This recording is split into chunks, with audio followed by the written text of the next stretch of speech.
नमस्कार। इस ब्रीफिंग में शामिल होने के लिए आप सभी का धन्यवाद। जैसा कि आप सभी जानते हैं, 22 अप्रैल 2025 को लश्कर-ए-तैयबा से संबंधित पाकिस्तानी और पाकिस्तान प्रशिक्षित आतंकवादियों ने भारत में जम्मू और कश्मीर के पहलगाम में भारतीय पर्यटकों पर बर्बरतापूर्ण हमला किया। 25 भारतीयों और एक नेपाली नागरिक को कायरतापूर्ण मौत के घाट उतार दिया गया। मुंबई के 26 नवंबर 2008 के हमलों के बाद यह भारत में हुई किसी आतंकवादी हमले में मारे गए आम नागरिकों की संख्या की दृष्टि से सबसे गंभीर घटना है। पहलगाम का हमला अत्यधिक बर्बरतापूर्ण था, जिसमें वहां मौजूद लोगों को करीब से और उनके परिवारों के सामने सिर पर गोली मारी गई। हत्या के इस तरीके से परिवार के सदस्यों को जानबूझकर आघात पहुंचाया गया। साथ ही उन्हें यह नसीहत भी दी गई कि वे वापस जाकर इस संदेश को पहुंचा दें। यह हमला स्पष्ट रूप से जम्मू और कश्मीर में बहाल हो रही सामान्य स्थिति को बाधित करने के उद्देश्य से किया गया था। चूंकि पर्यटन फिर से अर्थव्यवस्था का मुख्य आधार बन रहा था, इस हमले का मुख्य उद्देश्य इसे प्रतिकूल रूप से प्रभावित करना था। पिछले वर्ष आप सभी जानते हैं, 2.25 करोड़ से अधिक पर्यटक कश्मीर आए थे। इस हमले का मुख्य उद्देश्य इसलिए संभवतः यह था कि इस संघ राज्य क्षेत्र में विकास और प्रगति को नुकसान पहुंचाकर इसे पिछड़ा बनाए रखा जाए और पाकिस्तान से लगातार होने वाले सीमा पार आतंकवाद के लिए उपजाऊ जमीन बनाने में सहायता की जाए। हमले का यह तरीका जम्मू और कश्मीर और शेष राष्ट्र दोनों में सांप्रदायिक दंगे भड़काने के उद्देश्य से भी प्रेरित था। इसका श्रेय सरकार और भारत के सभी नागरिकों को दिया जाना चाहिए कि इन प्रयासों को विफल कर दिया गया।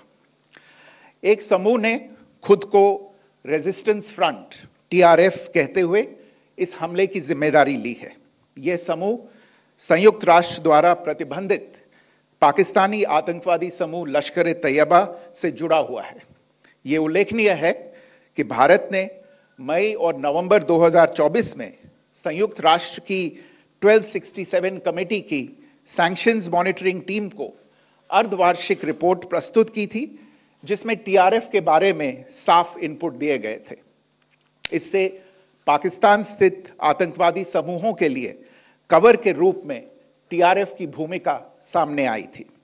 इससे पहले भी दिसंबर 2023 में भारत ने इस टीम को लश्कर-ए-तैयबा और जैश-ए-मोहम्मद के बारे में सूचित किया था, जो TRF जैसे छोटे आतंकवादी समूहों के माध्यम से अपनी गतिविधियों को संचालित कर रहे हैं।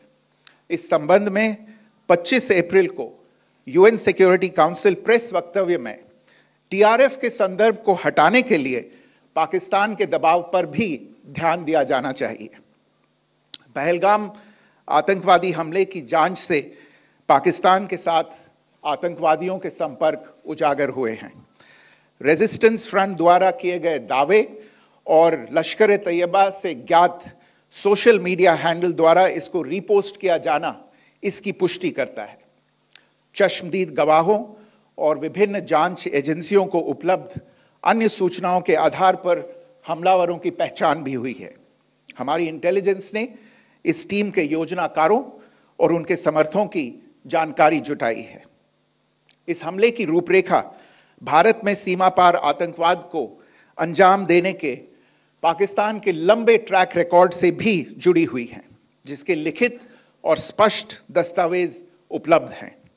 पाकिस्तान दुनिया भर में आतंकवादियों के लिए एक शरण स्थल के रूप में पहचान बना चुका है। यहां अंतर्राष्ट्रीय स्तर पर प्रतिबंधित आतंकवादी सजा पाने से बचे रहते हैं। इसके अलावा पाकिस्तान ने इस मुद्दे पर विश्व और फाइनेंशियल एक्शन टास्क फोर्स जैसे अंतर्राष्ट्रीय मंचों को जानबूझकर गुमराह करने के लिए भी जाना जाता है।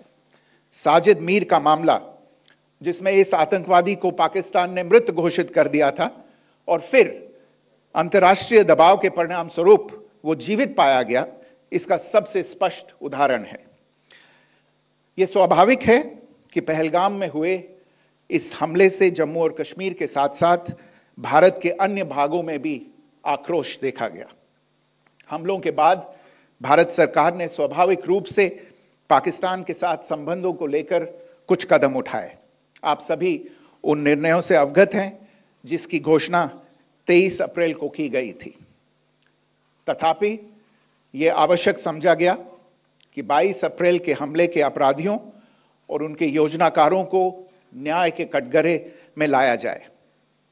हमलों के एक पखवाड़े के बाद भी पाकिस्तान द्वारा अपने क्षेत्र या अपने नियंत्रण वाले क्षेत्रों में आतंकवादियों की इंफ्रास्ट्रक्चर के विरुद्ध कार्यवाही करने के लिए कोई स्पष्ट कदम नहीं उठाया गया है। उल्टे वो इनकार करने और आरोप लगाने में ही लिप्त रहा है। पाकिस्तान आधारित आतंकवादी मॉड्यूल्स पर हमारी खुफिया निगरानी ने संकेत दिया है कि भारत के विरुद्ध आगे भी हमले हो सकते हैं। अतः इनको रोकना और इनसे निपटना दोनों को बेहद आवश्यक समझा गया।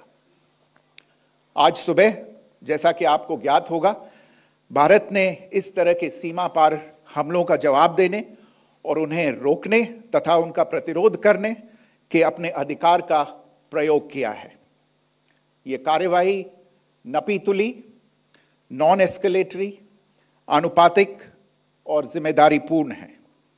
यह आतंकवाद की इंफ्रास्ट्रक्चर को समाप्त करने और भारत में भेजे जाने वाले संभावित आतंकवादियों को अक्षम बनाने पर केंद्रित है।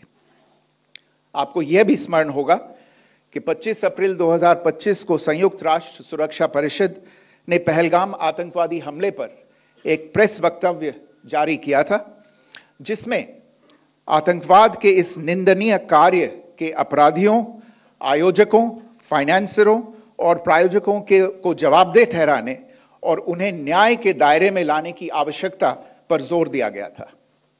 भारत की आज की इस कार्रवाई को इसी संदर्भ में देखा जाना चाहिए।